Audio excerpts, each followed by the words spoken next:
Good morning, everybody. Now we will discuss on session 33 from the unit 3 for third semester students of Gulbarga University Kalburgi from the paper Thermal Physics and Statistical Mechanics. The third unit deals with the kinetic theory of gases and transport phenomena. We will recap of the previous class now. We have understood about the kinetic motion of gases and its transport behavior. Also, we have verified experimentally and understood about mean free path and derived the expression for mean free path. The objective of learning this session is to know about the transport phenomenon of momentum. From this session, we will understand transport phenomena of momentum. To understand this session, we need to know about some terms or some definitions and some knowledge also. Like for example, thermal conduction, viscosity, diffusion and many more are needed to understand about this session. Now we'll go to the introduction part. Transport phenomena. In physics, it is one of the phenomena involving the movement of various entities such as mass, momentum or energy through a medium. Medium may be fluid or solid, and it is by the virtue of non-uniform conditions existing within the medium. In physics, transport phenomena are all irreversible processes of statistical nature stemming from the random continuous motion of molecules, mostly observed in fluids. Every aspect of transport phenomenon is grounded in two primary concepts. They are, the first one is the conservation laws and the second one is the constitutive equations. The conservation laws, which in the context of transport phenomenon are formulated as continuity equations. They are going to describe how the quantity being studied must be conserved. And the second one, that is the constitutive equations, they are going to describe how the quantity in question responds to various stimuli via transport. Transport of momentum. Viscosity. In the case of a gas, this viscosity will result from jumping of molecules from one layer of gas to another layer. This means the viscosity of a gas is caused by the transfer of momentum from one gas molecule to another. Thus, increasing the temperature of a gas will increase its momentum and thus it is going to increase its viscosity.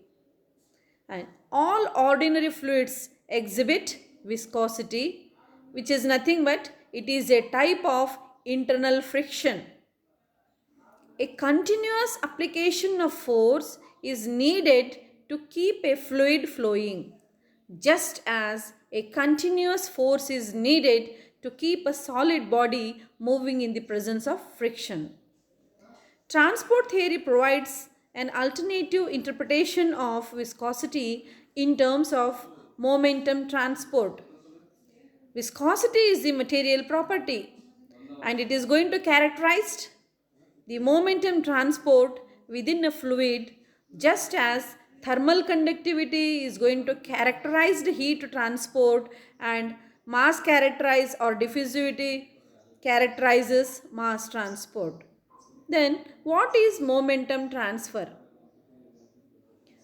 Momentum, in singular we call it as a momentum, for plural we have momenta and its unit is kg meter per second. It is nothing but it is the product of mass and velocity of an object. Usually we write momentum by a letter P. P is given by the product of two terms, mass and velocity. For more accurate measures of the momentum, P is equal to mv. Now this momentum transfer is the amount of momentum that one particle gives to another particle. In the simplest example of scattering of two particles with momenta P1, P2, they are going into two particles with momenta P3, P4. The momentum transfer is given by Q is equal to P1 minus P3, which is equal to P4 minus P2, where this last identity expresses the momentum conservation. P1 minus P3 is equal to P4 minus P2. It is going to express the momentum conservation. It means momentum transfer is an important quantity because it is a better measure for the typical distance resolution of the reaction than the momenta themselves. Where do we apply this? So some of the applications I have mentioned here. The first one, dimensional analysis of differential equations, where we are going to apply this. Then boundary layer flow and turbulence. Similarly, the momentum equation is used to determine the resultant force which is exerted on the boundaries of a flow passage by a stream of flowing fluid as the flow changes its direction or the magnitude of velocity or even both. Let us summarize this now. Molecular momentum transfer. It is nothing but a phenomenon where the particles experiencing a force in a liquid drag surrounding particles to move in the same direction. It is a consequence of the particles being bonded to each other by intermolecular forces such as hydrogen bonds, and it is the principal cause of viscosity. Momentum is simply transferred from one object to the other object. Put it in another way, it could be said that when a collision occurs between two objects in an isolated system, the sum of the momenta of the two objects before the collision is equal to the sum of the momenta of the two objects after the collision. That is conservation of momentum. We'll solve some of the questions. Now the first question is, what is the physical principle behind momentum equation? So four options are given. Option A, Newton's second law of motion. Option B, Newton's first law of motion. Option C, zeroth law of thermodynamics. Option D, first law of thermodynamics. So here the correct option for this question is Newton's second law of motion. So this is the physical principle.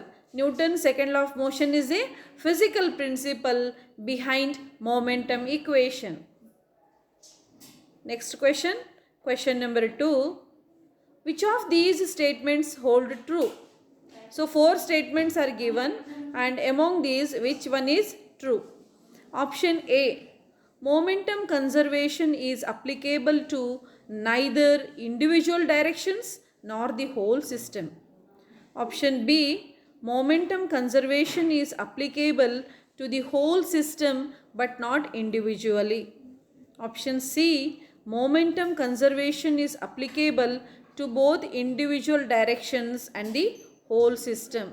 And option D, momentum conservation is applicable only to the three directions individually. So here the statement which holds true is momentum conservation is applicable to both individual directions and the whole system. That is, option C is the correct answer to this question number 2. Then question number 3. The physical property of the general transport equation is replaced by dash to get momentum equation. Option A, velocity vector. Option B, mass. Option C, force vector. Option D, acceleration vector.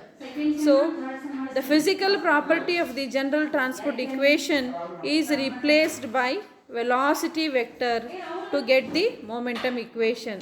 So velocity vector is in the option A.